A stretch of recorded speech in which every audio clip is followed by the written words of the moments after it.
Hi guys! Welcome to my YouTube channel.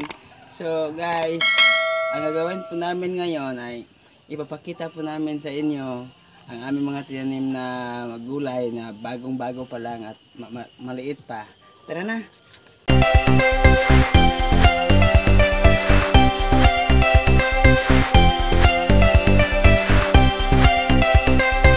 Aming okra. Yan po, nilalagyan po ng asawa ko ng kunting abono para nang tumaba ng kunti kasi parang mapayat siya guys. Yan. Tapos mga abot to lang 15 puno po guys. Ang bahay may 3 at 2 turok. Ayan po guys, so ito. Ito na po. Dili mo ning. Yan po guys. Guys. Yan po guys. Gisa-isa niya para walay mahay. Guys, itong talong namin. 8 piraso po ito guys. Kasi maliit siya. Baka mamamatay yung nabidyo niyo. Yan. Malaki-laki na rin yan guys. Yan. Kaya yan. May naninilaw pa siya kasi kanyang pag-usbong sa kanyang mga dahon guys. So, gandang tingnan guys.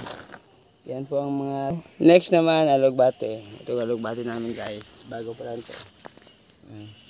Para may maani kami sa pagdating ng panahon. May magugulay kami guys. May lukod kami at mailagay sa aming kaldero. Kahit na walang ulam, basta may gulay guys. Solved na. Yan po. Alugbate yan guys. Okay lang ba ito guys sa inyo kahit konti lang? Kasi kangkong namin guys, so kawawa naman, nag-iisang siya. Yan. Na kinakaskas ng mga yan. Steve. Okay guys. Asawa para maganahan kayo, sobrang malaki. Next naman guys, ipakita na namin ang aming sitalatayan guys. Yan. 5 piraso ito guys. Pangalawang hindi pa siya nanalaitay sa kanyang bilil ng aming taniman na sitaw. Okay guys. Yan guys. Yan po guys.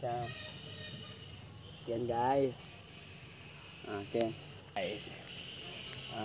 At ito ang binabatugan ng aming. Dito po kami tumitira guys, sa maliit na bahay namin. Pero masaya kami kahit na ganito lang ang itsura ng aming bahay. Nagpasalamat kami sa Pugong May Kapal guys. Dahil kasimula pa lang namin. Galing kasi kami doon sa Tomas guys. Nagtrabaho kami sa GPM company guys. At hindi kami pinarad doon kasi na-scam ang aming pagsikap doon. Ni-scam ng maraming ng co-workers ng GPM doon. Kinamkam nila ang pera guys. Kaya nagsumikap ako na magkasarili ng bahay namin. So ayun guys, dito po tapos ang aming video. Kahit na hindi gaano maganda ang aking video guys, sana mapusuan nyo at please subscribe my video in YouTube. Salamat sa paglantaw. Salamat. Thank you, Labens.